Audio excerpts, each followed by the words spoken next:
वाक्य के अंग है। तो आपके सामने 4 विकल्प है, उद्देश्य, विधेय और विकल्प ए और बी दोनों सही है और इनमें से कोई नहीं। तो साथियों, उद्देश्य और विधेय है, ये दोनों ही वाक्य के अंग होते हैं। यहाँ पर जो आपका आंसर होगा वो होगा विकल्प सी, उद्देश्य और विधेय दोनों ही वाक्य के अंग होते हैं। नेक्स्ट क्वेश्चन देखिए, 32 नंबर क्वेश्चन।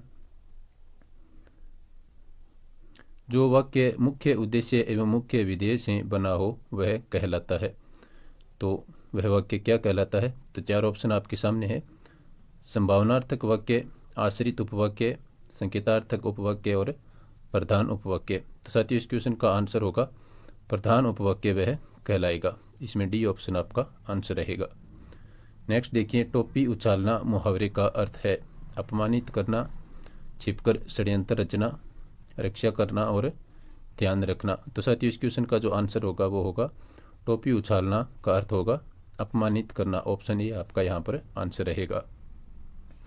नेक्स्ट क्वेश्चन देखिए, मौज मस्ती में जीवन बिताना के अर्थ में उपयुक्त लोकोक्ति है। तो इसमें देखिए, अपना रख, पराया चख, अपनी करनी, पार उतरनी, 8 कनौजिए 9 चूल्हे, 8 बार 9 त्योहार। तो साथियों, इसका जो आंसर होगा वो होगा डी ऑप्शन, 8 बार 9 त्योहार। इसका अर्थ होता है मौज मस्ती में जीवन बिताना। चलते हैं नेक्स्ट क्वेश्चन पर। उससे पहले आपसे एक बार फिर से निवेदन कि आप वीडियो को पूरा देखें और अपने साथियों को शेयर अवश्य करें। और यदि आप चैनल पर पहली बार वीडियो देख रहे हैं तो इस प्रकार के पुराने हिंदी व्याकरण के प्रश्न पत्र है वो सॉल्यूशन के रूप में देखने के लिए आप चैनल को सब्सक्राइब करके रखें।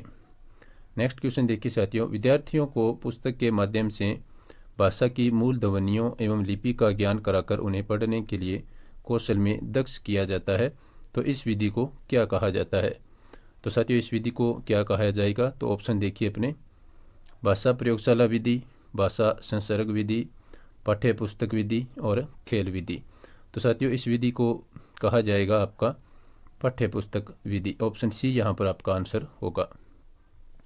नेक्स्ट देखिए, डाल्टन प्रणाली का आविष्कार किसने किया था? ये काफ़ी महत्वपूर्ण क्वेश्चन है और काफ़ी बार पुराने पेपरों में पूछा जा चुका है। तो डाल्टन प्रणाली का आविष्कार साथियों ये किया था आपके पार्कहर्स्ट ने। ऑप्शन डी इसका आंसर होगा। डाल्टन प्रणाली का आविष्कार किसने किया? पार्कहर्स्ट ने।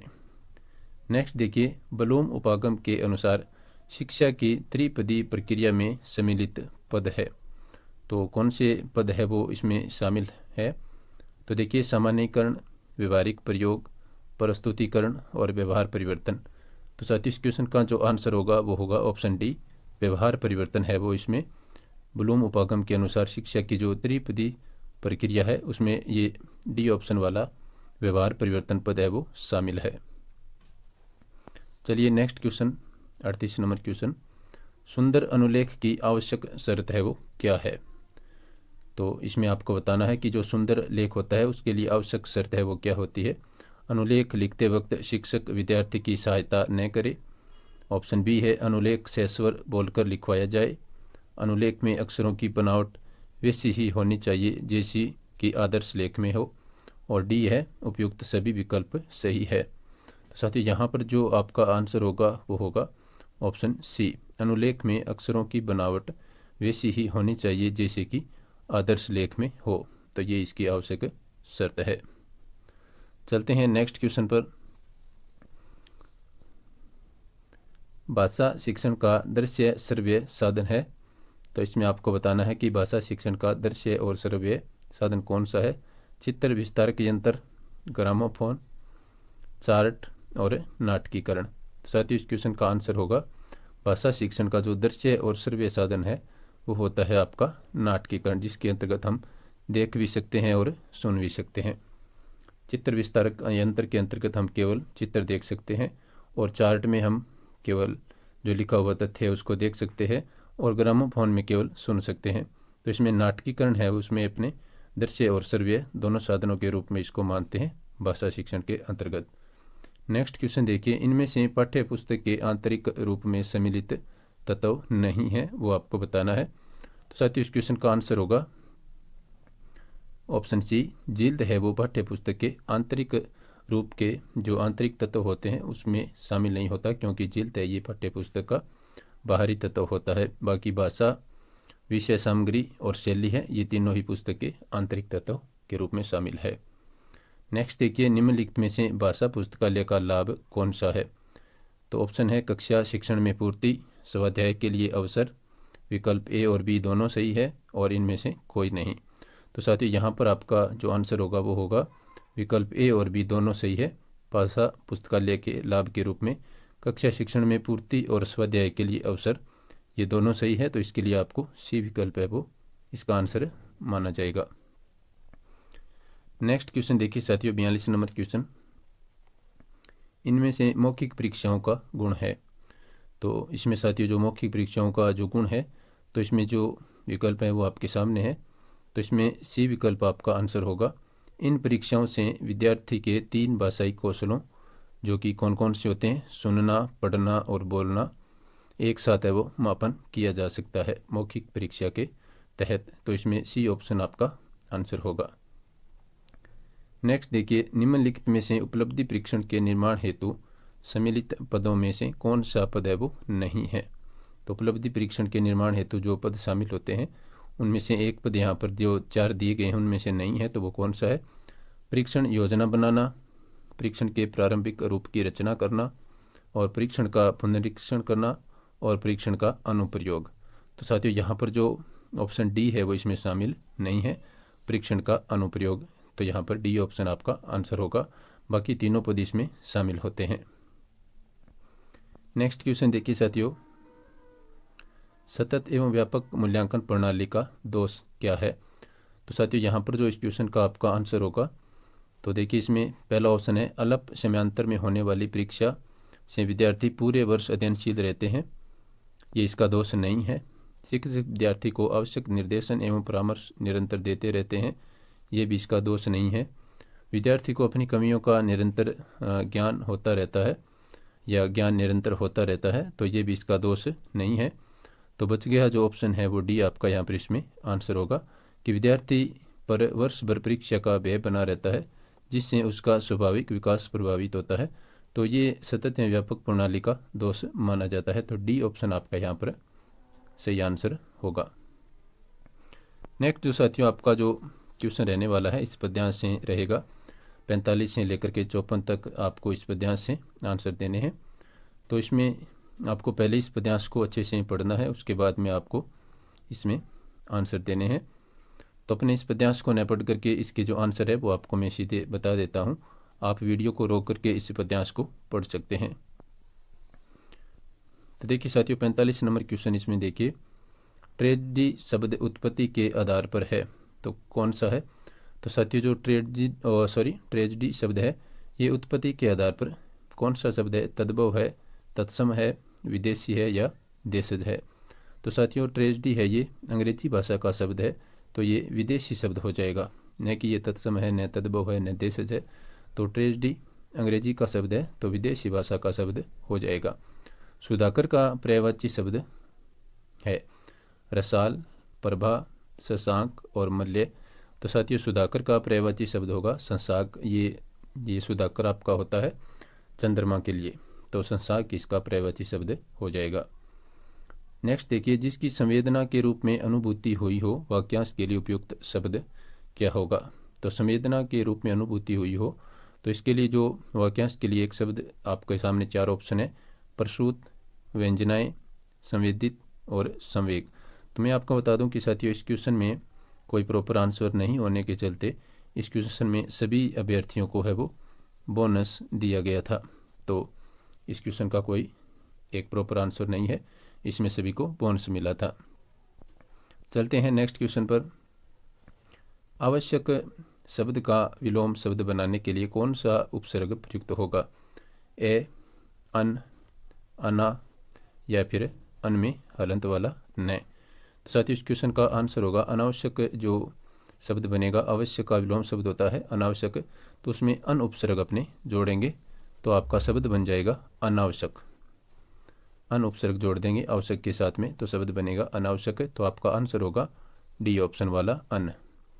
सामयिक शब्द में प्रयुक्त प्रत्यय है, तो सामयिक शब्द में जो प्रत्यय प्रयुक्त हुआ है साथियों वो प्रत्यय है आपका इक प्रत्यय। सी ऑप्शन यहाँ पर आपका आंसर होगा।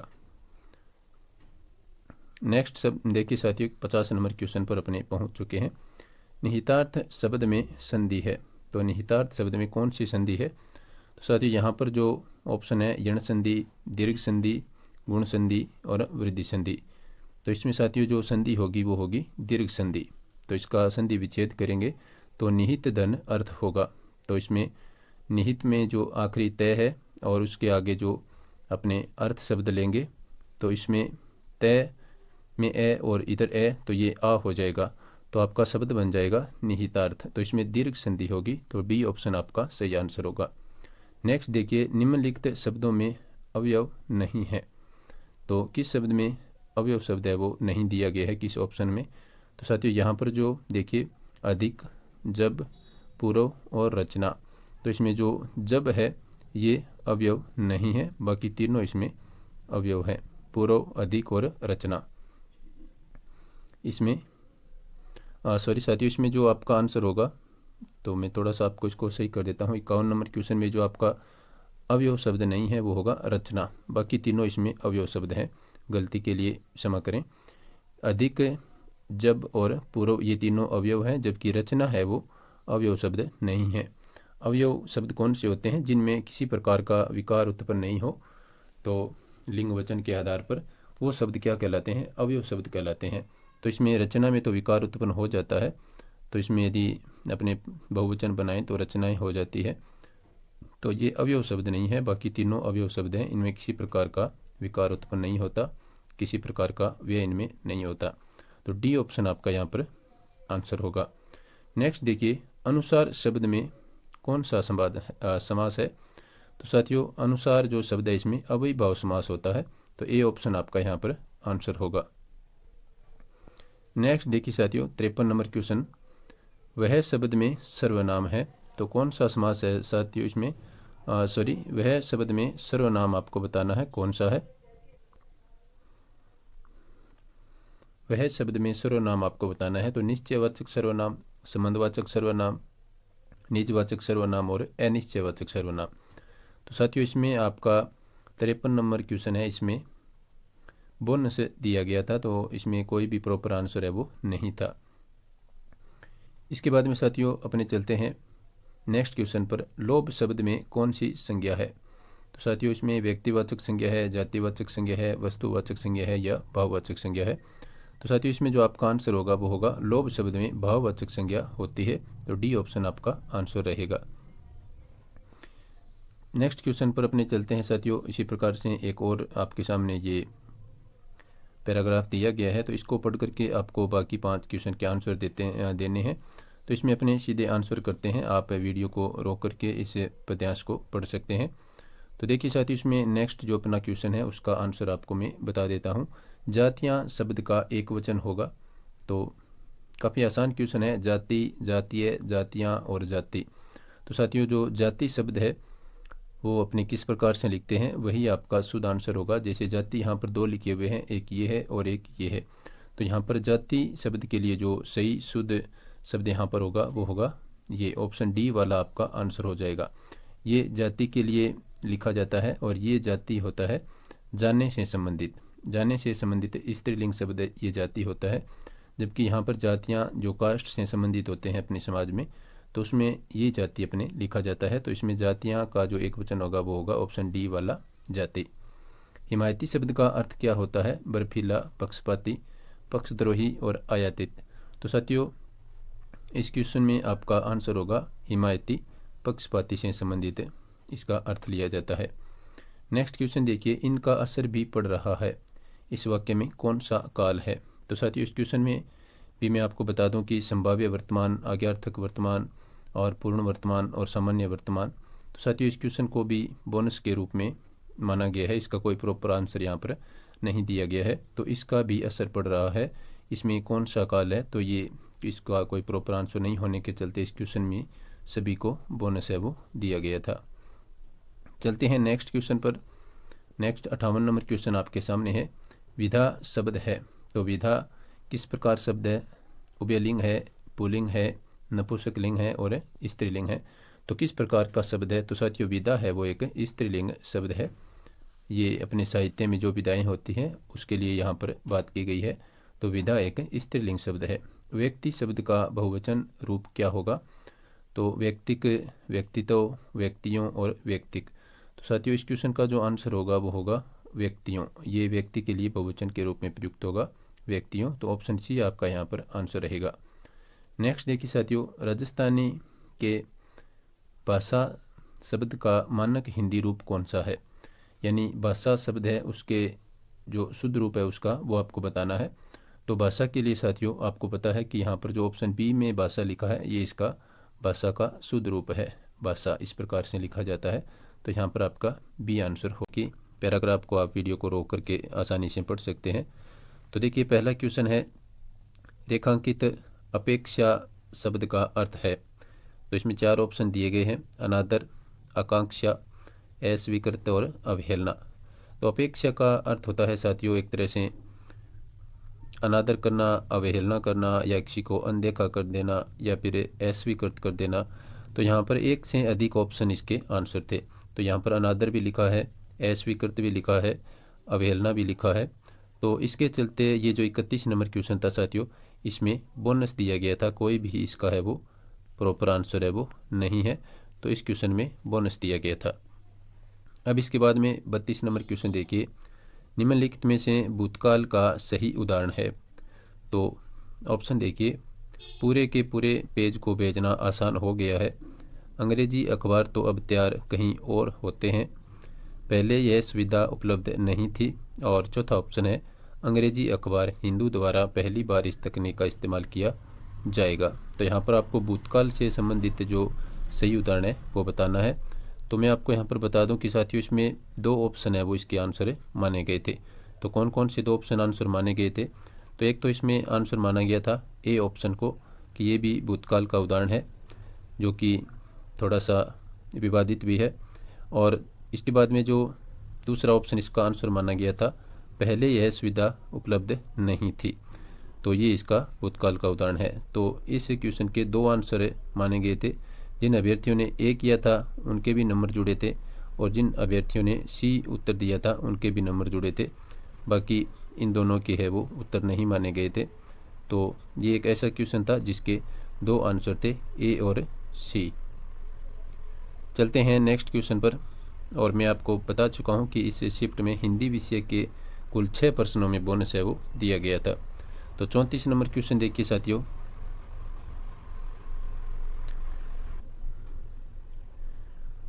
इसमें 33 नंबर क्वेश्चन अपने देख रहे हैं। निम्नलिखित में से स्त्रीलिंग है। तो कौन सा शब्द स्त्रीलिंग है? इसमें देखिए साथियों, काफ़ी, काबिल, काफूर और कापुरुष, ये 4 ऑप्शन है। तो आपको लग रहा होगा कि इसमें कोई भी शब्द है वो स्त्रीलिंग नहीं है।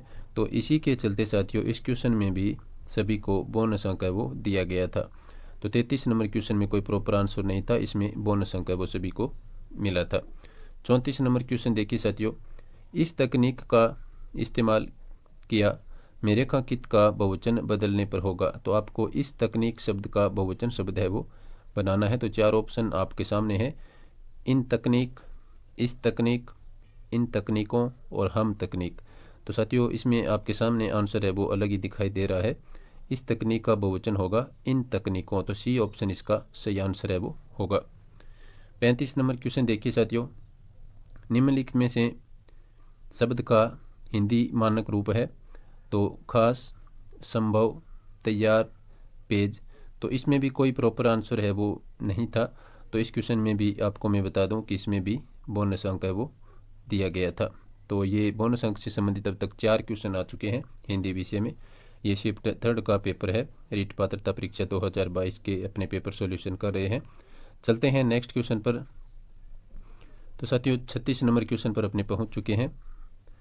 ये एक और बोनस वाला क्वेश्चन रहेगा। सावन शब्द का हिंदी शुद्ध रूप है। तो श्रवण, चावन, सावन और श्रावण। तो साथियों वैसे तो इसमें जो सही आंसर है वो एक तरह से आप डी मान सकते हैं, लेकिन इसमें सावन ये भी लिखा है और ये भी लिखा है और इस यहाँ पर श्रवण भी लिखा है। तो इसका भी कोई प्रॉपर आंसर नहीं होने के चलते इस क्वेश्चन में भी बोनस अंक है वो सभी को दिया गया था। तो अब तक अपने 4 क्वेश्चन देख चुके हैं जहाँ पर बोनस अंक है वो दिए जा चुके हैं। इसके बाद में 2 क्वेश्चन आगे और आएंगे तो उनको भी मैं आपको बताऊंगा। नेक्स्ट क्वेश्चन देखिए साथियों, तुम दौड़कर चलते हो रेखांकित पदबंध का उदाहरण है। तो तुम है वो क्या है, यहाँ पर आपको ये बताना है। विशेषण है, क्रिया विशेषण है, संज्ञा है या फिर सर्वनाम है। तो साथियों तुम क्या है एक सर्वनाम शब्द है, तो यहाँ पर डी ऑप्शन आपका आंसर होगा।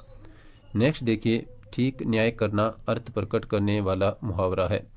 दौड़ धूप करना, दूध का दूध, पानी का पानी करना, दिन में तारे दिखाई देना, दो टूक जवाब देना। तो साथियों यहाँ पर जो ठीक न्याय करने का अर्थ प्रकट कर रहा है वो है ऑप्शन बी में दूध का दूध और पानी का पानी करना। नेक्स्ट देखिए, घरेलू शत्रु प्रबल होता है का अर्थ अभिव्यंजित करने वाली उचित लोकोक्ति है। तो घर का भेदी लंका ढाहे, कंगाली में आटा गीला, एक मछली सारे तालाब को गंदा करती है, एक अनार 100 बीमार। तो साथियों यहाँ पर जो जो आपका ये वाक्य है घरेलू शत्रु प्रबल होता है, तो इसका जो सही अर्थ है वो हो रहा है इसमें ऑप्शन ए में घर का भेदी लंका ढाहे। तो इसका अर्थ होता है घरेलू शत्रु प्रबल होता है। चलते हैं नेक्स्ट क्वेश्चन पर, और नेक्स्ट 40वां क्वेश्चन आपके सामने है। कलकत्ते की राजधानी बताओ, इस वाक्य में प्रयुक्त चिन्ह को क्या कहते हैं। तो साथियों यहाँ पर जो दोनों तरफ ये जो चिन्ह लगे हुए हैं उनका आपको बताना है कि ये कौन से चिन्ह हैं। तो साथियों यहाँ पर जो आपका आंसर होगा वो होगा इसमें जो यहाँ पर ये जो लगा हुआ है इसका इन्होंने पूछा है और इसी का आंसर है वो इसका सही माना गया है, क्योंकि ये जो पूर्ण विराम यहाँ पर लगा है तो डी ऑप्शन यहाँ पर आपका आंसर होगा। क्योंकि ये जो विकल्प होते हैं ये उदाहरण चिन्ह होते हैं, उपरोक्त उदाहरण चिन्ह, तो वो यहाँ पर ऑप्शन में नहीं है। तो यहाँ पर ऑप्शन में सिर्फ एक पूर्ण विराम यहाँ पर जो लगा हुआ है उसका विकल्प दिया गया है। तो 40 में डी ऑप्शन है इसको आंसर के रूप में माना गया है। तो ये बिल्कुल सही है। कलकत्ते की राजधानी बताओ, इसके आगे पूर्ण विराम लगा हुआ है, तो ये इसका आंसर हो जाएगा। नेक्स्ट क्वेश्चन देखिए साथियों, 41 नंबर क्वेश्चन, निम्न में से मातृभाषा राष्ट्रीय जागरण और सांस्कृतिक पुनरुत्थान को जिस शिक्षण विधि से बल मिला है वह कौन सी है। तो डाल्टन योजना, बेसिक शिक्षा, किंडरगार्टन विधि और प्रोजेक्ट विधि। तो साथियों यहाँ पर जो आपका आंसर होगा वो होगा बेसिक शिक्षा, बी ऑप्शन आपका प्रॉपर आंसर रहेगा। नेक्स्ट क्वेश्चन देखिए साथियों, 42 नंबर क्वेश्चन, प्राथमिक स्तर के पश्चात पद्य और कविताओं का चयन करते समय ध्यान रखना चाहिए। तो किस बात का ध्यान रखना चाहिए, 4 ऑप्शन आपके सामने हैं। कविता की भाषा क्लिष्ट होनी चाहिए, कविता जीवन से दूर कृत्रिम हो, कविता की भाषा कक्षा स्तर के अनुकूल हो, कविता कल्पना जगत में विचरण नहीं करती है। तो 4 ऑप्शन है। तो साथ ही यहाँ पर जो आपका आंसर होगा वो होगा ऑप्शन सी, कविता की भाषा कक्षा स्तर के अनुकूल हो। सी ऑप्शन यहाँ पर बिल्कुल राइट आंसर है। इसके बाद में नेक्स्ट क्वेश्चन देखिए, विद्यार्थी सही ढंग से लिखें और उसके लेखन कौशल में निरंतर विकास हेतु आवश्यक है। तो लेखन कौशल के विकास के लिए क्या है वो निरंतर आवश्यक होता है, तो वो आपको यहाँ पर बताना है। तो साथियों इस क्वेश्चन का आंसर माना गया है ऑप्शन ए, अध्यापक विद्यार्थी लिपि शब्द और वाक्य रचना की अशुद्धियों को दूर करते रहें। तो ये यहाँ पर आपका राइट आंसर इस क्वेश्चन का हो जाएगा। चलते हैं नेक्स्ट क्वेश्चन पर, 44 नंबर क्वेश्चन आपके सामने है। विद्यार्थी में पठन कौशल विकसित करने हेतु उचित उपाय क्या है। तो 4 ऑप्शन आपके सामने है। पुस्तकालय से संदर्भित पुस्तकें लेने, पढ़ने और अधिगम सामग्री खोज का अवसर दिया जाए, अध्यापक द्वारा अभिप्रेरणा का ध्यान नहीं दिया जाए, विद्यार्थी अशुद्धि शब्द उच्चारण की उपेक्षा की जाए और अध्यापक द्वारा प्रेम पूर्वक व्यवहार नहीं किया जाए। तो साथियों 44 नंबर क्वेश्चन में जो आंसर माना गया है ऑप्शन ए को, पुस्तकालय से संदर्भित पुस्तकें लेने, पढ़ने और अधिगम आवश्यक सामग्री खोज का अवसर दिया जाए, ये विद्यार्थी में पठन कौशल विकसित करने हेतु उचित उपाय दिए गए विकल्प में से होगा। तो ए ऑप्शन आपका आंसर होगा। चलते हैं नेक्स्ट क्वेश्चन पर। इससे पहले आपसे एक छोटा सा निवेदन कि आप क्लास को लाइक और शेयर अवश्य करें। जो साथी रीट पात्रता परीक्षा की तैयारी कर रहे हैं उनके लिए पुराने पेपर्स का अध्ययन है वो काफ़ी महत्वपूर्ण रहेगा। नेक्स्ट क्वेश्चन देखिए, निम्नलिखित में से मातृभाषा हिंदी शिक्षण की समस्या क्या है। तो ऑप्शन ए है देवनागरी लिपि की अवैज्ञानिकता, वर्णों की अधिकता, बाराखड़ी का अभाव, हिंदी भाषा की वंशजा नहीं है, हिंदी संस्कृत भाषा की वंशजा नहीं है। तो साथियों इस क्वेश्चन का आंसर होगा वर्णों की अधिकता है वो निम्नलिखित में से मातृभाषा हिंदी की शिक्षण की समस्या है। तो बी ऑप्शन आपका यहाँ पर राइट आंसर होगा। निम्न में से भाषा शिक्षण पद्धति में सर्वोपरि स्थान है तो किसका है? दैनंदिनी का है, पाठ्य पुस्तक का है, ग्रीन बोर्ड का है या फिर झाड़न का है? तो साथियों यहाँ पर जो आपका आंसर होगा वो होगा ऑप्शन बी, पाठ्य पुस्तक का भाषा शिक्षण में सर्वोपरि स्थान है।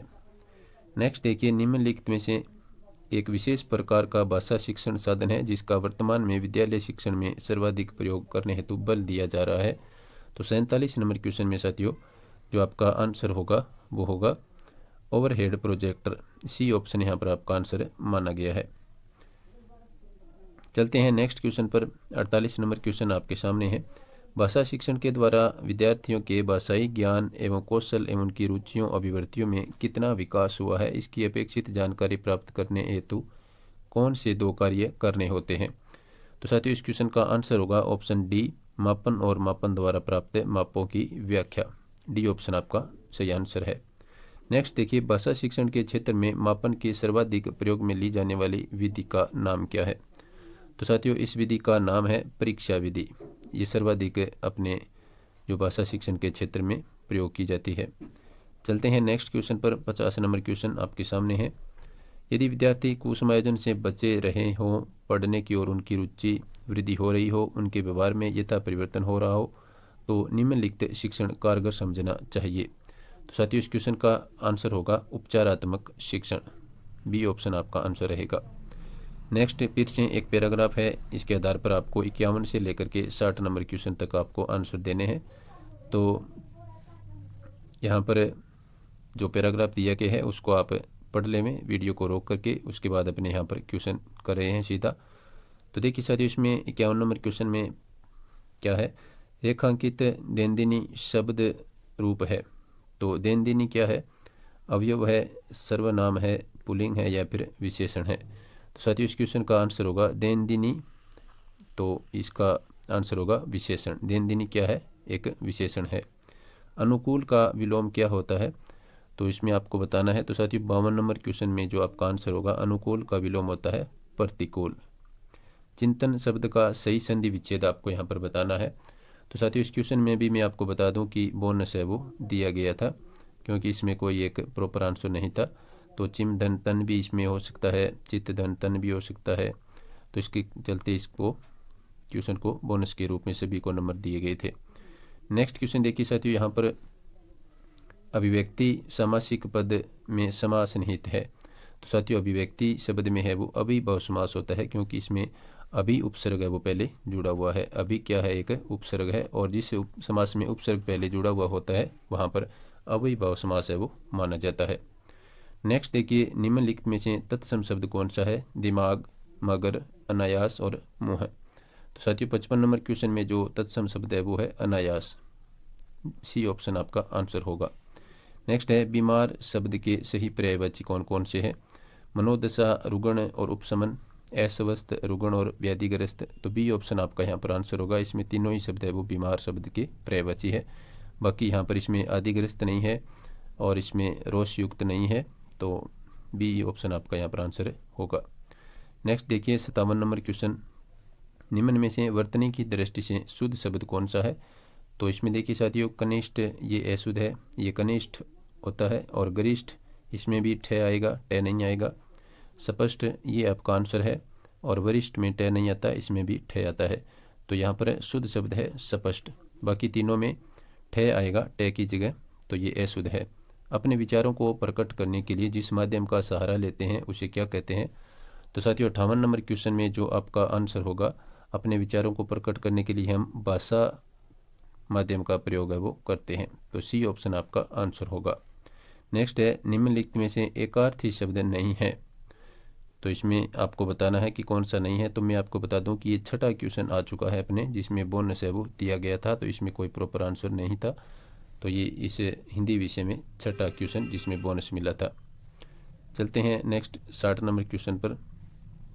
बीमारी के समय हमारे मुँह से हे राम की ध्वनि या दुख की अवस्था में कई बार ओ माँ निकल पड़ता है। तो रेखांकित शब्द क्या है? जातिवाचक संज्ञा है, पदार्थवाचक संज्ञा है, व्यक्तिवाचक संज्ञा है या फिर अवयव है? तो साथियों इस क्वेश्चन का आंसर माना गया है अवयव। ओ माँ क्या है? एक अवयव शब्द है। तो बी ऑप्शन आपका यहाँ पर राइट आंसर। पहला क्वेश्चन, विधाता इसके हृदय में अचिंतनीय और अद्भुत आध्यात्मिक भावों की वृष्टि करता है। निम्नलिखित वाक्यों में रेखांकित पद से भिन्न अर्थ रखने वाला वाक्य है। तो रेखांकित पद से भिन्न अर्थ रखने वाला वाक्य कौन सा है वो आपको यहाँ पर बताना है। तो पहला अपना ऑप्शन है परमात्मा से संबंध रखने वाला, और दूसरा है आत्मा संबंधी ज्ञान, तीसरा ऑप्शन है आत्मा परमात्मा से संबंध रखने वाला, और चौथा है दुखपूर्ण प्रत्यास्मरण। तो आध्यात्मिक भावों की वृष्टि करता है, इसके लिए जो आपका भिन्न अर्थ रखने वाला जो हो जाएगा, तो साथियों इसमें आपका आंसर होगा ऑप्शन डी, क्योंकि जो ऊपर तीनों ऑप्शन दिए गए हैं वो आध्यात्मिक भावों के संदर्भ में अर्थ है वो प्रकट कर रहे हैं। तो डी ऑप्शन है वो है दुखपूर्ण प्रत्यास्मरण, यानी दुख का है वो स्मरण करना। तो ये इसका भिन्न अर्थ रखने वाला वाक्य हो जाएगा। तो डी ऑप्शन यहाँ पर आपका आंसर होगा। देखिए नेक्स्ट क्वेश्चन है, निम्नलिखित शब्दों में बहुवचन शब्द है। तो वृष्टि है, जल है, सी में रातें हैं, और डी ऑप्शन है अपना गाय। तो साथियों ये काफ़ी आसान क्वेश्चन है। तो इसमें जो बहुवचन अर्थ वाला जो शब्द है वो है ऑप्शन सी रातें। रात का बहुवचन होता है रातें। तो सी ऑप्शन यहाँ पर आपका आंसर होगा। नेक्स्ट क्वेश्चन देखिए, धोखा यह किसी को नहीं देता वाक्य किस काल का है। तो यहाँ पर काल से संबंधित क्वेश्चन पूछा गया है। तो धोखा यह किसी को नहीं देता, तो इसमें कौन सा काल है? ऑप्शन आपके सामने है, अपूर्ण भूतकाल, सामान्य भविष्यत काल और सामान्य भूतकाल, और डी ऑप्शन है वर्तमान काल। तो साथियों इस क्वेश्चन का आंसर होगा ऑप्शन डी, ये वर्तमान काल का वाक्य है। धोखा यह किसी को नहीं देता है, तो इसमें ये वर्तमान काल का वाक्य हो जाएगा। डी ऑप्शन आपका आंसर है। चलते हैं नेक्स्ट क्वेश्चन पर, और उससे पहले आपसे एक बार फिर से छोटा सा निवेदन कि आप क्लास को पूरा देखें, और रीट पात्रता के पुराने पेपर देखने के लिए आप इस चैनल को सब्सक्राइब कर लें। तो नेक्स्ट क्वेश्चन देखिए साथियों, निम्नलिखित शब्दों में भिन्न लिंग का उदाहरण है। तो एक है इसमें ऑप्शन ए में साधु, बी ऑप्शन है प्रकृति, सी ऑप्शन है चंद्रमा, और डी ऑप्शन है जवान। तो साथियों यहाँ पर जो भिन्न लिंग का उदाहरण है, तो इसमें आपका आंसर हो जाएगा प्रकृति। बी ऑप्शन यहाँ पर इसका आंसर होगा।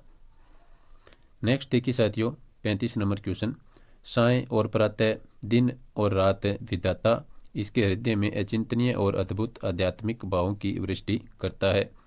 वाक्य में रेखांकित शब्द का विपरीत लिंग कौन सा होगा। तो रेखांकित शब्द कौन सा है? विधाता। तो विधाता का आपको विपरीत है वो लिंग बताना है। तो इसका साथियों आंसर हो जाएगा आपका विधात्री। एक नंबर ऑप्शन यानी ए ऑप्शन में जो लिखा है विधात्री, ये विधाता का विपरीत लिंग है। ऑप्शन ए आपका आंसर होगा। चलते हैं नेक्स्ट क्वेश्चन पर, और नेक्स्ट क्वेश्चन देखिए साथियों, ये प्रकृति के जवान साधु है, वाक्य को पूर्ण भूतकाल में बदलने पर वाक्य होगा। यानी आपको ये प्रकृति के जवान साधु है, इस वाक्य को पूर्ण भूतकाल में आपको बदलना है। तो ऑप्शन देखिए, ये प्रकृति के जवान साधु होंगे, तो ये ऑप्शन नहीं होगा। ये प्रकृति के जवान साधु बने, ये भी इसका ऑप्शन नहीं होगा। और ये प्रकृति के जवान साधु हो गए, और डी है, ये शायद प्रकृति के जवान साधु रहे होंगे। तो इसमें आपको पूर्ण भूतकाल के अर्थ में बताना है। तो यहाँ पर आपका आंसर हो जाएगा ये प्रकृति के जवान साधु हो गए, ये हो जाएगा सी ऑप्शन आपका राइट आंसर होगा। नेक्स्ट देखिए 37 नंबर क्वेश्चन, निम्नलिखित वाक्यों में विधानवाचक वाक्य है। तो साथियों यहाँ पर जो वाक्य के 8 प्रकार होते हैं उनसे संबंधित ये क्वेश्चन है। तो आपको पूछा है विधानवाचक वाक्य कौन सा है। तो देखिए साथियों, ऑप्शन है सगुन मेरी सहेली है, बी ऑप्शन है आप कहाँ जा रहे हैं, ये प्रश्नवाचक वाक्य हो गया, और तीसरा है अनुष्का अपना कमरा साफ करो, और डी ऑप्शन हो गया अरे यह क्या हो गया। तो साथियों यहाँ पर जो आपका आंसर होगा वो होगा सगुन मेरी सहेली है। तो ए ऑप्शन है वो विधानवाचक वाक्य है। नेक्स्ट अपना क्वेश्चन देखिए, रचना के आधार पर वाक्यों में से भिन्न वाक्य कौन सा है। तो सरल वाक्य, बी है मिश्र वाक्य, और सी है निषेधात्मक वाक्य, और डी है संयुक्त वाक्य। तो साथियों रचना के आधार पर वाक्य है वो 3 प्रकार के होते हैं, और वो 3 प्रकार कौन कौन से हैं। तो वो देखिए ऑप्शन ए में एक लिखा है सरल वाक्य, ये रचना के आधार पर पहला प्रकार है, और दूसरा प्रकार हो जाएगा आपका मिश्र वाक्य, और तीसरा प्रकार होता है संयुक्त वाक्य। तो इनमें से भिन्न वाक्य कौन सा बच गया, तो ऑप्शन सी आपका यहाँ पर आंसर हो जाएगा, ये निषेधात्मक वाक्य है। ये आपका जो अन्य जो वाक्य के 8 प्रकार होते हैं उनमें आता है। चलते हैं नेक्स्ट क्वेश्चन पर। 39 नंबर क्वेश्चन देखिए। भूला, दुख, दर्द, याद आना अर्थ को प्रकट करने वाला मुहावरा कौन सा है, ये आपको बताना है। तो गाँव हरा होना, गढ़ों पानी पड़ना, घर फूंक कर तमाशा देखना और घास काटना। तो भूला, दुख, दर्द, याद आना, यानी इसका जो आंसर होगा साथियों वो हो जाएगा गाँव हरा होना, यानी जो पीछे की यादें हैं उनको देख करके दुख होना। तो जो अपने कहते हैं कि पीछे के गाँव है वो हरे हो गए, तो ये ऑप्शन आपका आंसर होगा। नेक्स्ट देखिए साथियों, आँख का अंधा गांठ का पूरा लोकोक्ति का अर्थ है। तो साथियों इसमें लोकोक्ति पूछी है और ऊपर वाले में आपको मुहावरा बताना था। तो आँख का अंधा गांठ का पूरा लोकोक्ति का अर्थ हो जाएगा साथियों, पहले ऑप्शन देखिए, जानबूझकर विपत्ति मोल लेना, ये नहीं होगा। और पूर्णतः बंधन रहित, ये भी इसमें नहीं होगा। और सब और कष्ट ही कष्ट होना। और डी ऑप्शन है बुद्धिहीन किंतु संपन्न। तो साथियों यहाँ पर जो आपका आंसर होगा वो होगा बुद्धिहीन किंतु संपन्न। तो आँख का अंधा गांठ का पूरा, यानी बुद्धिहीन है लेकिन वो संपन्न है। तो यहाँ पर डी ऑप्शन आपका आंसर है वो माना गया है। नेक्स्ट देखिए 41 नंबर क्वेश्चन, मातृत्तर भाषाओं के शिक्षण की प्राचीन विधियों में से भिन्न विधि है। तो मातृभाषा से संबंधित जो शिक्षण है उसमें प्राचीन विधियों से भिन्न विधि आपको बतानी है। तो पहला ऑप्शन है भाषा संसर्ग विधि, दूसरा है अप्रत्यक्ष विधि और तीसरा है खेल विधि, चौथा ऑप्शन है पाठ्य पुस्तक प्रणाली। तो साथियों यहाँ पर जो आपका ऑप्शन हो जाएगा वो हो जाएगा खेल विधि, सी ऑप्शन आपका यहाँ पर राइट आंसर होगा। चलते हैं नेक्स्ट क्वेश्चन पर अपने। नेक्स्ट क्वेश्चन है साथियों, शिक्षण उपागम में कीथ एवं प्रोफेसर एलन का महत्वपूर्ण योगदान है। तो देखिए इसमें ऑप्शन है सूक्ष्म शिक्षण में, व्याख्यान शिक्षण में, पाठ योजना में और बेसिक शिक्षण में। तो साथियों कीथ एवं प्रोफेसर एलन का महत्वपूर्ण योगदान किस क्षेत्र में है। तो साथियों यहाँ पर जो आपका आंसर होगा वो होगा ऑप्शन ए, सूक्ष्म शिक्षण में इनका महत्वपूर्ण योगदान है, ये ऑप्शन आपका आंसर होगा। नेक्स्ट क्वेश्चन देखिए, इस काल में मानसिक विकास तेज गति से होता है, कल्पना, चिंतन, तर्क शक्तियाँ बढ़ती हैं और अमूर्त चिंतन करने लगते हैं। वाक्य बालक के किस काल के लिए कहा है। तो साथियों यहाँ पर जो ये वाक्य कहा गया है 43 नंबर में, तो ये हो जाएगा आपका ऑप्शन सी, किशोर काल के लिए कहा गया है। नेक्स्ट देखिए साथियों, आदर्श पाठ पठन, विशेष सामग्री पर प्रश्न पूछना, विविध प्रतियोगिताओं का आयोजन, कहानी, नाटक, बाल कार्यक्रम सुनाना, बच्चों के बैठने का आसन ठीक करना इत्यादि गतिविधियां श्रवण कौशल विकास में किस स्तर के बालकों के लिए है। तो ऑप्शन है शैशव स्तर, उच्च प्राथमिक स्तर, प्रौढ़ शिक्षण स्तर और महाविद्यालय शिक्षण स्तर। तो साथियों इस क्वेश्चन का आंसर होगा उच्च प्राथमिक स्तर, ऑप्शन बी। चलते हैं नेक्स्ट क्वेश्चन पर और नेक्स्ट क्वेश्चन आपके सामने है, बच्चों के लिए भाषा सीखने का सर्वोत्तम समय होता है। तो ऑप्शन है 6 से 9 वर्ष आयु वर्ग, 12 से 15 वर्ष आयु वर्ग और 18 से 21 आयु वर्ग और 21 से 24 वर्ष आयु वर्ग। तो साथियों बच्चों के लिए जो भाषा सीखने का सर्वोत्तम समय होता है वो होता है 6 से 9 वर्ष के आयु वर्ग में, ऑप्शन ए आपका यहाँ पर आंसर होगा। चलते हैं नेक्स्ट क्वेश्चन पर और नेक्स्ट क्वेश्चन 46 नंबर आपके सामने है, हिंदी शिक्षण में मूल ध्वनियों की संख्या अधिक होना उच्चारण में किस स्तर के छात्रों के लिए सबसे बड़ी चुनौती है। तो ऑप्शन है किशोर स्तर, युवा स्तर, शिशु स्तर और प्रौढ़ स्तर। तो सबसे बड़ी चुनौती होती है साथियों यहाँ पर ये हो जाएगा शिशु स्तर के लिए, ऑप्शन सी आपका राइट आंसर होगा। नेक्स्ट है पाठ्य पुस्तकों के आंतरिक तत्वों में से भिन्न तत्व है। तो पाठ्य पुस्तक से संबंधित जो पाठ्य पुस्तक की रचना होती है, बाह्य और आंतरिक उससे संबंधित क्वेश्चन है वो लगभग हर शिफ्ट में पूछे गए हैं। तो आंतरिक तत्वों से भिन्न आपको बताना है। तो इसमें देखिए ऑप्शन है भाषा, शैली, विशेष सामग्री और उच्चारण शैली। तो साथियों 47 नंबर क्वेश्चन में आपका आंसर होगा उच्चारण शैली। ये पाठ्य पुस्तक के भिन्न तत्व से अलग आता है उच्चारण शैली। तो ये किसी विद्यार्थी के द्वारा उच्चारण किया जाता है, तो ये पाठ्य पुस्तक से भिन्न तत्व है। बाकी भाषा है, विशेष सामग्री है और पुस्तक की जो शैली है ये सभी आंतरिक तत्व है। नेक्स्ट देखिए तुलसीकृत ग्रंथों के नाम लिखिए। प्रश्न का प्रकार है। तो तुलसीकृत ग्रंथों के नाम लिखिए, ये एक प्रकार का प्रश्न है। तो किस प्रकार का प्रश्न है आपको ये बताना है। तो बहुविकल्पीय प्रश्न है, या फिर लघुत्तर प्रश्न है, या निबंधात्मक प्रश्न है, या फिर वर्गीकृत प्रश्न है। तो साथियों ऑप्शन के अनुसार इस क्वेश्चन का आंसर होगा ऑप्शन बी। ये एक लघुत्तर प्रश्न है जिसका आंसर आप 2 से 3 लाइनों में दे सकते हैं। तो वो लघुत्तरात्मक प्रश्न होते हैं। और बहुविकल्पीय में आपको 4 ऑप्शन देकर के जो आंसर दिया जाता है वो बहुविकल्पीय प्रश्न होते हैं, और जिनमें पूरी व्याख्या के साथ आप उत्तर लिखते हैं 1 से 2-3 पेज में, तो वो निबंधात्मक प्रश्न होते हैं। नेक्स्ट अपने चलते हैं 49 नंबर क्वेश्चन पर। निम्नलिखित शब्दों में प्रश्न पत्र की असंगत विशेषता वाला गुण है।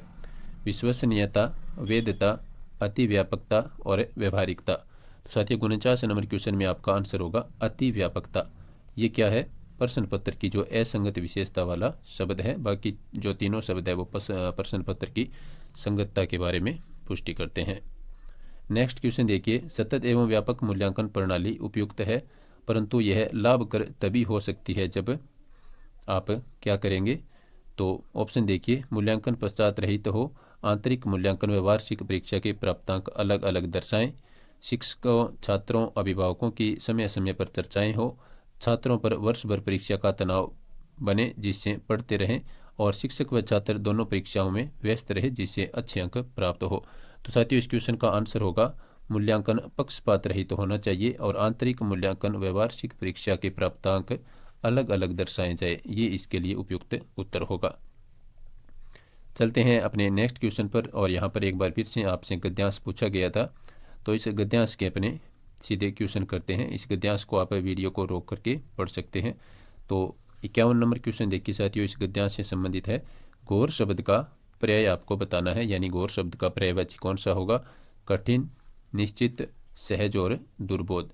तो साथियों इस क्वेश्चन का आंसर होगा आपका कठिन। घोर का अर्थ है या घोर का जो पर्यायवाची है वो कठिन है। इसके बाद में नेक्स्ट क्वेश्चन पर अपने चलते हैं। 52 नंबर क्वेश्चन, अत्याचारी शब्द में संधि का प्रकार कौन सा है? तो साथियों अत्याचारी शब्द में कौन सी संधि है वो आपको यहाँ पर बताना है। तो देखिए इसमें गुण संधि है, या फिर वृद्धि संधि है, या फिर यण संधि है, या फिर दीर्घ संधि है। तो साथियों इस क्वेश्चन का आंसर होगा ऑप्शन सी, अत्याचारी शब्द में यण संधि है। इसके बाद में यदि आप अत्याचारी शब्द का संधि विच्छेद करेंगे तो अति धन आचारी इसका संधि विच्छेद होगा।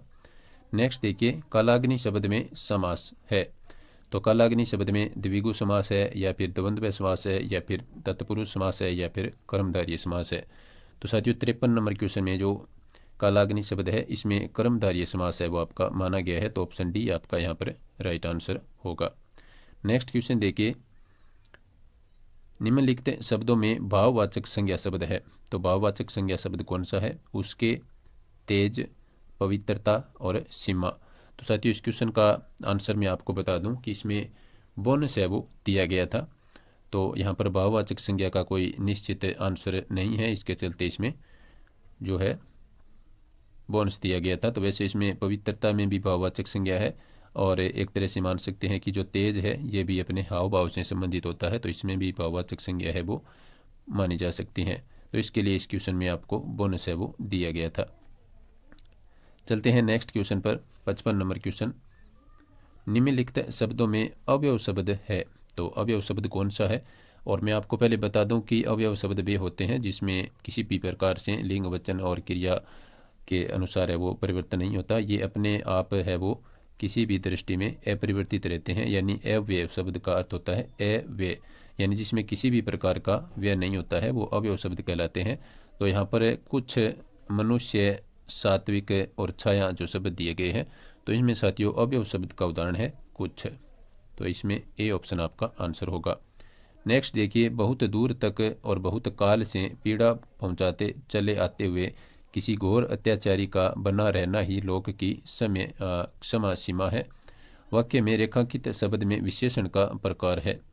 तो इसमें जो बहुत लिखा है ये आपको बताना है कि इसमें रेखांकित जो शब्द बहुत है उसको किस प्रकार के विशेषण में आप इंगित करेंगे।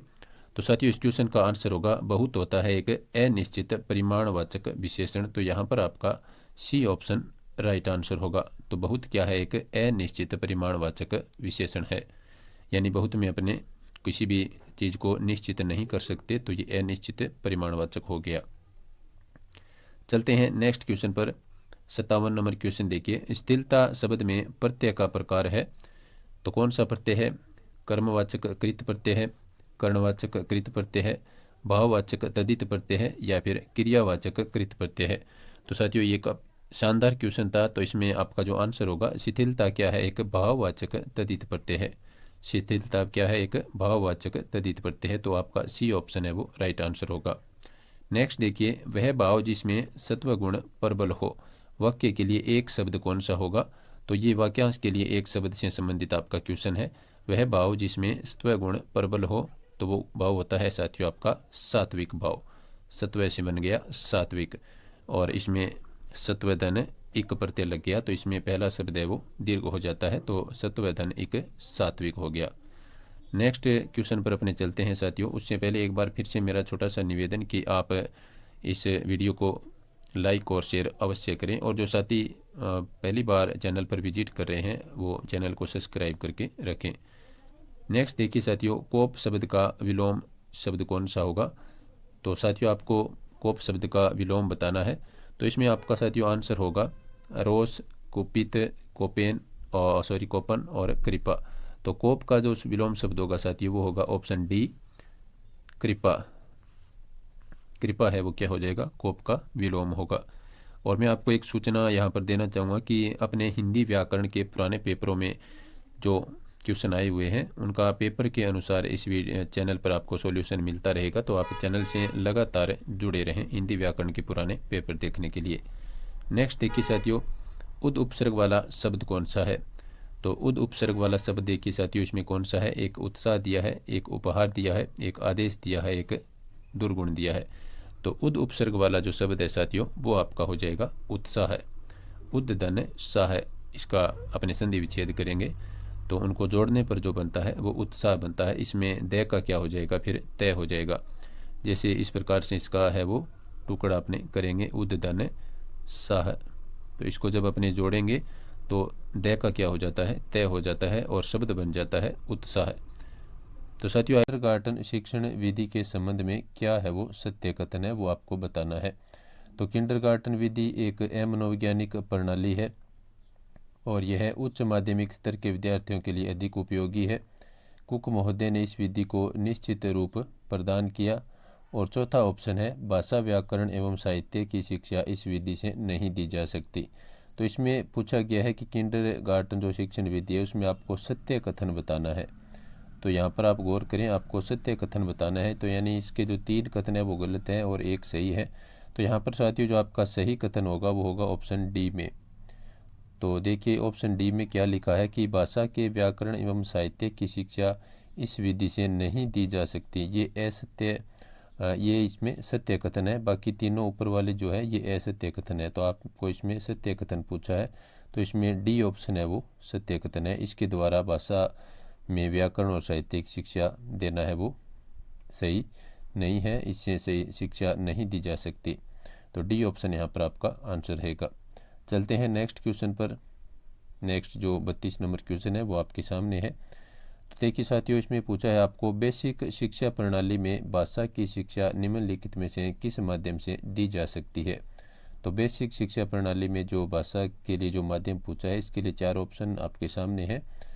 केवल किताबी ज्ञान से, सामाजिक पर्यावरण से, प्रगति सूचक लेखा चित्र से, और इनमें से कोई नहीं। तो साथियों यहाँ पर जो आपका ऑप्शन होगा बेसिक शिक्षा प्रणाली है वो सामाजिक पर्यावरण से दी जा सकती है। तो इसमें बी ऑप्शन आपका सही आंसर माना जाएगा। नेक्स्ट क्वेश्चन देखिए साथियों, भाषा शिक्षण के संदर्भ में व्यक्तिगत अनुदेशन प्रणाली की क्या सीमा है? तो 4 ऑप्शन आपके सामने हैं। इसमें विद्यार्थी को भाषा के तत्वों का ज्ञान प्रभावी रूप से करवाया जाता है। इसमें विद्यार्थी को भाषाई कौशल में दक्ष किया जा सकता है, और इसमें व्यक्तिगत शिक्षण पर अधिक बल दिया जाता है। चौथा ऑप्शन है, यह शिक्षा प्रणाली अधिक विद्यार्थियों वाली बड़ी कक्षा में अध्यापन के लिए उपयोगी नहीं है। तो इसमें आपको बताना है कि भाषा शिक्षण के संदर्भ में जो व्यक्तिगत अनुदेशन प्रणाली है उसकी सीमा क्या है। तो साथियों इस क्वेश्चन का जो आपका आंसर होगा वो होगा ऑप्शन डी, यह शिक्षण प्रणाली अधिक विद्यार्थियों वाली बड़ी कक्षा में अध्यापन के लिए उपयोगी नहीं है। तो इसमें डी ऑप्शन है वो आपका आंसर होगा। चलते हैं नेक्स्ट क्वेश्चन पर। नेक्स्ट देखिए 34 नंबर क्वेश्चन, इनमें से कौन सा परिवीक्षित अध्ययन उपागम का सोपान है वो नहीं है। तो इसमें कौन सा सोपान है वो परिवीक्षित अध्ययन का नहीं है। तो इसमें आपको बताना है। पहला ऑप्शन है अध्ययन कार्य का आवंटन, अध्ययन हेतु निर्देश, विद्यार्थियों द्वारा स्वाध्याय एवं शिक्षक द्वारा मार्गदर्शन और कलात्मक प्रयोजन। तो साथियों इस क्वेश्चन का जो आंसर होगा वो होगा आपका डी ऑप्शन, कलात्मक परियोजना है वो आपका परिवीक्षित अध्ययन उपागम का सोपान है वो नहीं है। कौन सा? कलात्मक प्रयोजना। बाकी तीनों इसमें इसके सोपान है वो माने जाते हैं। नेक्स्ट क्वेश्चन देखिए 35 नंबर क्वेश्चन, सर्वप्रथम सरल तथा समान आकृति के वर्णों को लिखना प्रारंभ कराएं। उल्लेखित बात किस स्तर के विद्यार्थियों हेतु कही गई है। तो 4 ऑप्शन आपके सामने है। प्राथमिक स्तर के विद्यार्थियों के लिए, उच्च प्राथमिक स्तर के विद्यार्थियों के लिए, और माध्यमिक स्तर के और उच्च माध्यमिक स्तर के। तो सर्वप्रथम सरल तथा समान आकृति के वर्णों को लिखना प्रारंभ कराएं। तो ये बात है वो साथियों प्राथमिक स्तर के विद्यार्थियों के लिए उचित है वो होगी। तो इसमें ए ऑप्शन आपका आंसर रहेगा। चलते हैं नेक्स्ट क्वेश्चन पर। नेक्स्ट क्वेश्चन है साथियों आपका कौशल से संबंधित, भाषाई कौशल से संबंधित। तो इसमें देखिए भाषा कौशलों में से अभिव्यक्ति कौशल है वो क्या है। तो साथियों जो सुनना, बोलना, पढ़ना, लिखना, ये 4 कौशल होते हैं, ये काफ़ी महत्वपूर्ण है। यहाँ से आपको 2 से 3 क्वेश्चन है वो हर बार देखने को मिलते हैं। तो ये काफ़ी आसान भी है, ज़्यादा मुश्किल नहीं है। तो आप इनको अच्छी तरह से याद रखें। तो भाषा कौशलों में अभिव्यक्ति कौशल यानी अपनी तरफ से कोई बात हम किस प्रकार से कह सकते हैं। जो 4 कौशल होते हैं, सुनना, बोलना, पढ़ना, लिखना, तो अपनी तरफ से बात कहने के लिए एक तो अपने बोल करके कह सकते हैं, तो बोलना है वो एक अभिव्यक्ति कौशल है। इसके बाद में दूसरा है लिखना, तो लिख करके भी हम अपनी बात है वो दूसरे तक पहुंचा सकते हैं। तो ये अभिव्यक्ति कौशल में आते हैं दोनों ही। तो इसमें जो बोलना और लिखना है वो आपका सही आंसर होगा। तो इसमें 36 नंबर में देखिए साथियों सी ऑप्शन आपका राइट आंसर माना जाएगा। भाषा कौशलों में अभिव्यक्ति कौशल कौन से हैं? बोलना और लिखना। चलते हैं अपने नेक्स्ट क्वेश्चन पर। अनुलेख किस भाषा कौशल से संबंधित है। अब देखिए अनुलेख लिखा है यहाँ पर, अनुलेख या फिर लेख या फिर लिखना, तो किस भाषा कौशल से संबंधित है। तो साथियों अनुलेख है वो आपका लेखन भाषा कौशल से संबंधित है। तो इसमें भी आपका सी ऑप्शन है वो राइट आंसर होगा। अनुलेख शब्द को देख करके आप भ्रमित ना हो, ये लेखन से संबंधित है और इसमें लेखन लिखा है, आपको ये लिखना कौशल से संबंधित है। तो अनुलेख भाषा कौशल से संबंधित है लेखन। चलते हैं नेक्स्ट क्वेश्चन पर। नेक्स्ट क्वेश्चन आपका जो है वो है साथियों लिंगुआ फोन यानी रिकॉर्ड प्लेयर किस प्रकार की अधिगम सामग्री है। जो अधिगम सामग्री के अंतर्गत आता है आपका लिंगुआ फोन, और उसको रिकॉर्ड प्लेयर के नाम से जानते हैं।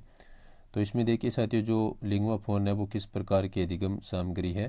तो साथियों प्रेक्षक सामग्री, दृश्य सामग्री, दृश्य श्रव्य सामग्री और श्रव्य सामग्री। तो इसमें लिंगुआ फोन है साथियों वो केवल और केवल श्रव्य सामग्री मानी जाती है। इसमें हम देख नहीं सकते, सिर्फ आवाज़ को सुन सकते हैं। तो लिंगुआ फोन आपका श्रव्य सामग्री में आता है। नेक्स्ट है भाषा प्रयोगशाला के अनुभाग में सम्मिलित नहीं है। परामर्श कक्ष, श्रवण कक्ष, नियंत्रण कक्ष और विश्राम कक्ष। तो साथियों यहाँ पर जो आपका आंसर होगा वो भाषा प्रयोगशाला में जो शामिल नहीं है, तो विश्राम कक्ष है वो भाषा प्रयोगशाला के अंतर्गत नहीं है। बाकी तीनों इसमें भाषा प्रयोगशाला से संबंधित तत्व है, परामर्श देना, सुनना और नियंत्रण करना। तो इसमें डी ऑप्शन आपका आंसर होगा। नेक्स्ट क्वेश्चन देखिए सहस्वर वाचन का गुण कौन सा है। तो अस्पष्ट उच्चारण, शिप्रिता, उचित ध्वनि, निर्मम और अस्वाभाविकता। तो सहस्वर वाचन का जो गुण है साथियों वो होगा आपका ऑप्शन सी उचित ध्वनि निर्गम। तो ये आपका सहस्वर वाचन से संबंधित गुण है, यानी उचित रूप से ध्वनि निकालना। नेक्स्ट क्वेश्चन देखिए साथियों 41 नंबर क्वेश्चन मौखिक मूल्यांकन के संबंध में उपयुक्त कथन है। तो साथियों इसमें जो आपका उपयुक्त कथन होगा वो होगा इसमें जो दिया गया है मौखिक मूल्यांकन में। तो इसमें बी ऑप्शन आपका सही होगा। मौखिक मूल्यांकन करता निष्ठावान, सहनशील और विषय विशेषज्ञ होना चाहिए। ये मौखिक मूल्यांकन से संबंधित उपयुक्त कथन दिया गया है, बाकी इसमें तीनों कथन है वो गलत है। नेक्स्ट क्वेश्चन देखिए साथियों, 42 नंबर क्वेश्चन, मूल्यांकन उद्देश्यों की प्राप्ति की सीमा का निर्णय करने की प्रक्रिया है। तो मूल्यांकन की यह परिभाषा किसकी है? यानी मूल्यांकन उद्देश्यों की प्राप्ति की सीमा का करने का एक प्रक्रिया है, सीमा का निर्णय करने की एक प्रक्रिया है। तो यह परिभाषा दी है साथियों आपके माइकेलिस ने। ऑप्शन ए इसमें आपका आंसर होगा, माइकेलिस ने इसकी परिभाषा दी है। नेक्स्ट देखिए साथियों, 43 नंबर क्वेश्चन, विद्यार्थी की सीखने संबंधी कठिनाइयों को दूर करते हुए करवाए जाने वाले या फिर करवाए जाने वाला शिक्षण है वो क्या कहलाता है? यानी आपको विद्यार्थियों की कठिनाइयों को दूर करते हुए शिक्षण करवाना है, तो वो कौन सा शिक्षण होता है? तो इसमें 4 ऑप्शन है, सूक्ष्म शिक्षण, ब्लॉक शिक्षण, अभ्यास शिक्षण और उपचारात्मक शिक्षण। तो साथियों 43 नंबर क्वेश्चन में जो आपका आंसर होगा वो होगा ऑप्शन डी, उपचारात्मक शिक्षण उसको कहते हैं, जिसमें हम विद्यार्थी की समस्या को या उसकी कठिनाई को हल करते हुए आगे बढ़ते हैं, तो उसको उपचारात्मक शिक्षण के नाम से जाना जाता है। तो डी ऑप्शन आपका आंसर होगा। नेक्स्ट देखिए साथियों, सतत एवं व्यापक मूल्यांकन का दोष आपको यहाँ पर बताना है। तो 4 ऑप्शन आपके सामने दिए गए हैं। तो सतत एवं व्यापक मूल्यांकन का जो दोष है साथियों, वो वहाँ पर जो 4 ऑप्शन आपके सामने है, इसमें डी ऑप्शन में इसमें जो सतत और व्यापक मूल्यांकन का दोष है वो दिया गया है कि यह प्रणाली तभी लागू की जा सकती है जब विद्यार्थी शिक्षक अनुपात कम हो। तो ये इसका एक सतत और व्यापक मूल्यांकन का दोष है, यानी इसमें एक कमी है। बाकी तीनों है वो ऊपर वाले सही है। नेक्स्ट क्वेश्चन देखिए साथियों, उपलब्धि परीक्षण के निर्माण में कितने पदों का प्रयोग किया जाता है? तो साथियों उपलब्धि परीक्षण के निर्माण में आपके जो पद हैं, तो उसमें देखिए साथियों इसमें 4 पदों का प्रयोग किया जाता है। तो डी ऑप्शन आपका आंसर होगा। उपलब्धि परीक्षण में कितने पदों का प्रयोग किया जाता है? 4 पदों का प्रयोग किया जाता है। नेक्स्ट क्वेश्चन देखिए साथियों, जो आपका गद्यांश से संबंधित क्वेश्चन है, तो इसमें मैं आपको यहाँ पर गद्यांश पढ़ करके नहीं सुनाऊंगा, सीधे इसके आपको क्वेश्चन है वो करवा रहा हूँ। तो 46 नंबर क्वेश्चन आप देखिए, इसमें आपको पूछा है सदैव शब्द का सही संधि विच्छेद आपको बताना है। तो 4 ऑप्शन आपके सामने दिए गए हैं, सद धन एव और सदा धन एव, सद धन एव और सदा धन एव। तो इसमें आपको माइनर सा जो फर्क है वो आपको यहाँ पर पहचानना है। तो इसमें जो सदैव है साथियों, ये आपके दीर्घ संधि का उदाहरण है, और दीर्घ संधि में आपको पता है कि कोई भी जो शब्द है उसके ऊपर आप एक तरह से मोटे मोटे पहचान के रूप में देखते हैं कि आपको 2 मात्राएं किसी शब्द के ऊपर पाई जाती है। जिस प्रकार से ये सदैव शब्द लिखा है, इसमें दे के ऊपर जो आपके ऐ की जो मात्रा दिख रही है, तो इससे पता चलता है कि ये दीर्घ संधि है। और इसमें जो आपका सही संधि विच्छेद होगा इसका होगा सदा धन एव, सदा धन एव, डी ऑप्शन में जिसका जो सही आंसर है वो माना जाएगा। चलते हैं नेक्स्ट क्वेश्चन पर। निम्नलिखित में से विष शब्द का पर्यायवाची आपको बताना है। तो वसु है, अर्णव है, उर्ग है और गरल है। तो साथियों विष का जो पर्यायवाची होता है वो होता है गरल। डी ऑप्शन आपका यहाँ पर आंसर होगा। तो विष का पर्यायवाची गरल होता है। नेक्स्ट देखिए साथियों, विरोधी शब्द का विलोम शब्द आपको बताना है। विरोधी शब्द का विलोम कौन सा होगा? तो वाहक है, अवरोधी है, शत्रु है और समर्थक है। तो विरोधी का जो विलोम शब्द है साथियों वो होगा समर्थक। विरोधी यानी विरोध करने वाले, और समर्थक यानी अपने पक्ष के लोग। तो विरोधी का उल्टा हो जाएगा समर्थक। डी ऑप्शन आपका यहाँ पर आंसर रहेगा। नेक्स्ट क्वेश्चन देखिए, गद्यांश में प्रयुक्त मनोदशा शब्द से आशय है। तो मनोदशा क्या होती है साथियों? ये होता है मन की दशा। सी ऑप्शन यहाँ पर आपका आंसर सही होगा, मनोदशा, मन की दशा। चलते हैं नेक्स्ट क्वेश्चन पर। 50 नंबर क्वेश्चन देखिए, मनुष्य शब्द है, तो मनुष्य शब्द क्या है? अवयव है, भाववाचक संज्ञा है, या जातिवाचक संज्ञा है, या फिर व्यक्तिवाचक संज्ञा है। तो साथियों जो मनुष्य शब्द है ये एक जातिवाचक संज्ञा है। तो इसमें सी ऑप्शन आपका आंसर होगा। नेक्स्ट फिर से आपके एक गद्यांश है वो दिया गया है। तो इस गद्यांश को अपने नए पढ़ करके इसके सीधे है वो अपने प्रश्न उत्तर है वो करते हैं। तो 51 नंबर क्वेश्चन देखिए साथियों अपने, अमूल्य का अर्थ क्या है। तो 4 ऑप्शन आपके सामने है, जिसका कोई मूल्य न हो और जिसका मूल्य बहुत कम हो, जिसका मूल्य लागत से अधिक हो, जिसका मूल्य न आंका जा सके। तो साथियों अमूल्य का अर्थ होता है जिसका मूल्य न आंका जा सके, वो अमूल्य वस्तु होती है। तो इसमें डी ऑप्शन आपका आंसर है वो सही होगा। नेक्स्ट है निधियाँ शब्द का एक वचन क्या होगा। तो निधियाँ शब्द का एक वचन है साथियों, वो होगा आपका निधि। तो निधि आपको पहचानना है कि कौन सा शब्द इसमें निधि का शुद्ध है। सभी जो विकल्प है उसमें निधि लिखा है, तो निधि साथियों इस प्रकार से शुद्ध लिखा जाता है। तो इसमें सी ऑप्शन है वो आपका सही आंसर माना जाएगा, निधि। इसके बाद में नेक्स्ट देखिए साथियों, उन्हीं के कारण पृथ्वी मातृभूमि की संज्ञा प्राप्त करती है। तो वाक्य में कौन सा काल है। तो साथियों इसमें जो आपके सामने काल कौन सा है तो वो आपको देखना है। तो देखिए इसमें संभाव्य भविष्य है, या फिर सामान्य वर्तमान है, या फिर संदिग्ध वर्तमान है, या फिर आसन्नभूत है। तो साथियों इसमें जो आपका आंसर होगा वो होगा सामान्य वर्तमान से संबंधित ये कथन आपके दिया गया है। तो बी ऑप्शन यहाँ पर आपका सही आंसर होगा। नेक्स्ट क्वेश्चन देखिए साथियों, भाव शब्द है। तो भाव शब्द क्या है, स्त्रीलिंग है या फिर नपुंसकलिंग है, पुल्लिंग है या फिर उभयलिंग है। तो साथियों भाव शब्द है वो आपका पुल्लिंग शब्द यहाँ पर दिया गया है। तो सी ऑप्शन इसका सही आंसर होगा। भाव शब्द क्या है, एक पुल्लिंग शब्द है। नेक्स्ट है अचेतन शब्द का उपयुक्त अर्थ क्या होता है। तो अचेतन का आपको बताना है, निश्चित होता है, एकत्र होता है, चकित होता है या फिर निर्जीव होता है।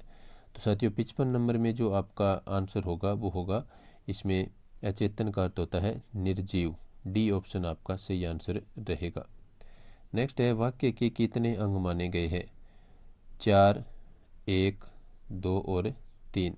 तो साथियों वाक्य के जो अंग होते हैं वो 2 और अंग माने जाते हैं, उद्देश्य और विधेय के रूप में। तो यहाँ पर आपका सही आंसर होगा कि वाक्य के 2 अंग माने जाते हैं। तो सी ऑप्शन आपका आंसर होगा। और वो 2 अंग कौन कौन से हैं, उद्देश्य और विधेय। नेक्स्ट क्वेश्चन देखिए साथियों, 57 नंबर क्वेश्चन पर अपने पहुंच चुके हैं। रचना के आधार पर वाक्य का प्रकार। तो साथियों मैं आपको यहाँ पर बताना चाहूँगा कि आप जो वाक्य रचना जो टॉपिक है व्याकरण में, उसको आप अच्छी तरह से पढ़ें, और जो कौशल दिए होते हैं आपके उनको आप अच्छी तरह से पढ़ें। इन दोनों टॉपिक से आपको लगभग 4 से 5 क्वेश्चन है वो पूछ लिए जाते हैं। तो देखिए साथियों, रचना के आधार पर वाक्य का प्रकार कौन सा है। विधानार्थक वाक्य, कर्तृवाचक वाक्य, संयुक्त वाक्य और भाववाचक वाक्य। तो साथियों रचना के आधार पर जो वाक्य का प्रकार है वो होता है संयुक्त वाक्य। ये 3 प्रकार के होते हैं रचना के आधार पर, सरल, संयुक्त और मिश्र वाक्य। तो इसमें संयुक्त वाक्य है वो रचना के आधार पर वाक्यों का एक प्रकार है। नेक्स्ट क्वेश्चन है, 2 शब्दों को जोड़ने के लिए प्रयुक्त विराम चिन्ह क्या कहलाता है। तो 2 शब्दों को अपने किस विराम चिन्ह से जोड़ते हैं साथियों, तो वो होता है आपका योजक चिन्ह। जिस प्रकार से मैंने यहाँ पर लिखा कि राम सीता लिखता हूँ मैं, तो इसमें बीच में अपने जो ये लगाते हैं तो ये आपका योजक चिन्ह होता है। ये 2 शब्दों को आपके जोड़ता है। तो इसमें अपने सीता लिख सकते हैं इस प्रकार से। तो ये जो आपका योजक चिन्ह है ये 2 शब्दों को जोड़ता है। चलते हैं नेक्स्ट क्वेश्चन पर, और नेक्स्ट क्वेश्चन आपके सामने है, डाक के 3 पात लोकोक्ति का सही अर्थ आपको बताना है। तो साथियों इस क्वेश्चन का जो आपका आंसर होगा वो देखिए चारों ऑप्शन, सबसे अलग विचार रखना, समय अनुसार कार्य करना, सदा एक सी स्थिति बने रहना और समयातीत कल्पना करना। तो डाक के 3 पात लोकोक्ति का सही अर्थ होगा साथियों यहाँ पर ये सदा एक सी स्थिति बने रहता। सी ऑप्शन इसमें आपका आंसर होगा। बहुत लज्जित होना के अर्थ में उपयुक्त मुहावरा कौन सा है वो आपको बताना है। तो घड़ों पानी पड़ना, टोपी उछालना, घोड़े बेचकर सोना और डंका बजाना। तो साथियों इसमें जो आपका आंसर होगा घड़ों पानी पड़ना, इसका अर्थ है वो अपने किसके लिए प्रयुक्त करते हैं। तो बहुत लज्जित होना, इसके लिए घड़ों पानी पड़ना इसका ये जो अर्थ होता है। तो इसमें ए ऑप्शन आपका आंसर होगा।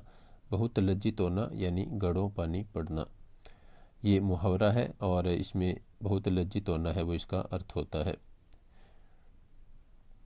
इसके बाद में मैं आपको बता दूं कि ये आज का अपना वीडियो था। उम्मीद है क्लास आपको पसंद आई होगी।